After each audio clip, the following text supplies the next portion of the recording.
Okay guys, tuguhaye ikaze rero kuri iyi channel ya Digital Tech 250.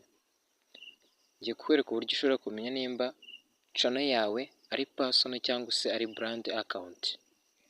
Ndaza no kukubwira icyiza cyo kugira brand account ndetse n'icyiza cyo kugira personal account. Uburyo bikora rero, uraza muri browser yawe ukoresha, yaba ari Chrome cyangwa se Opera cyangwa iyindi, uyifungure. Numara kuyifungura uraza hano muri search, wandikemo youtube.com/studio nk'uko uri kubona nabyanditse, nawe niko uza kubyandika. Nurangiza ukore search. Niba ari ubwa mbere ugiye kwinjiza email yawe muri Chrome,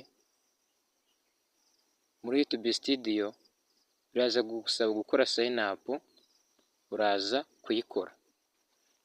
Ngewe kuko namaze kubikora nakomise ngira muri channel dashboard.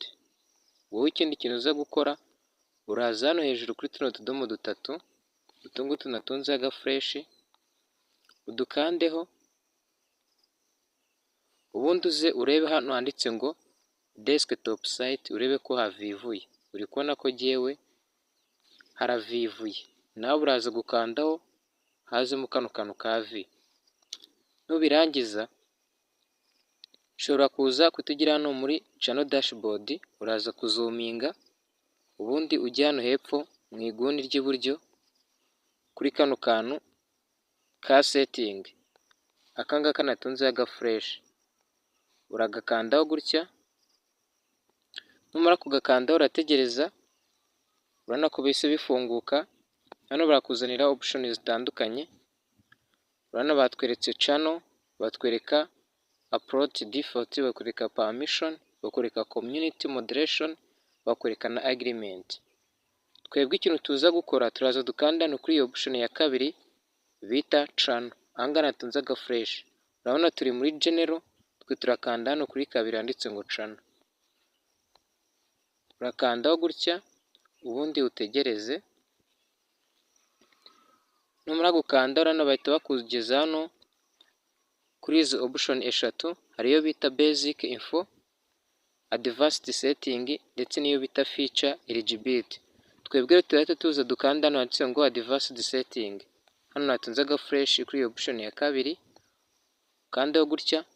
Nurangiza gukanda, ura scrolling ujyana magana hepfo, uraza gusanga option ebyiri, hariyo bita manage your YouTube account niyo bita remove YouTube content. Twebwe turaza dukanda hano handitse ngo manage your account. Kuri iyo option ya mbere urakandaho gutya. Numara gukanda urategereza birodinge, urabona ko biri kurodinga, biterwa na internet ufite. Hano turategereza. Okay, urabona ko byamaze gufunguka. Nanone uraza ushobora kuzuminga kugira ngo ubibone neza. Hano baduhaye noneho option eshatu, ariyo bita channel and status features, iyo bita add or manage your channel, n'indi bita view advanced setting. Twebwe rero turaza dukande kuri iyi bita view advanced setting ya gatatu, turayikandaho gutya. Numara kwikandaho urabona ko bita bifunguka. Tugereze. Sorry gato yarasubira inyuma, nahise nihuta.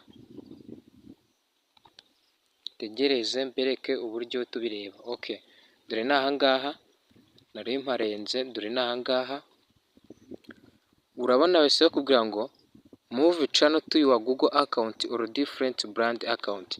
Hano ni ukuvuga ngo iyo bakubwiye gutya, bavuga ngo shyira channel yawe kuri account zitandukanye cyangwa se ku zindi brand account runaka. Ni ukuvuga ngo jyewe iyi channel yanjye ni brand account. Iyo utagize brand birakubwira ngo move your channel to brand account. Reka nze nkore switch account, ubundi mbereke uburyo biba bimeze.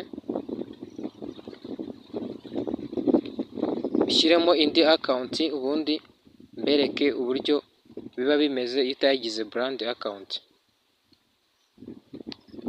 kamitemo iyi ngiyi yenda n'urugero, urabona ko biri kurodinga, murategereza ni akanya gatoya. Urabona ko noneho namaze kuyigeramo. Urabona hamwe bambwiraga ngo move your account to brand account cyangwa se Google account, urabona hano bose bambwira ngo move channel to brand account. Bino bivuze ko iyi channel shyizemo ari personal account.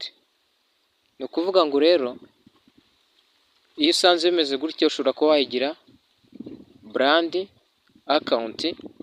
Icyiza cyo kugira channel yawe brand, ushobora kuba washyiraho abandi bantu, yaba ari primary owner agomba kuba ari wowe nyiri channel, cyangwa se ukaba wahitamo undi ugira primary owner.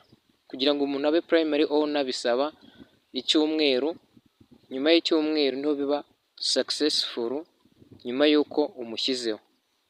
Ikindi ushobora kuba wagira abantu batandukanye, haba ari abasubiza comment, abeditinga video, abahindura thumbnail ndetse n'ibindi byinshi bitandukanye.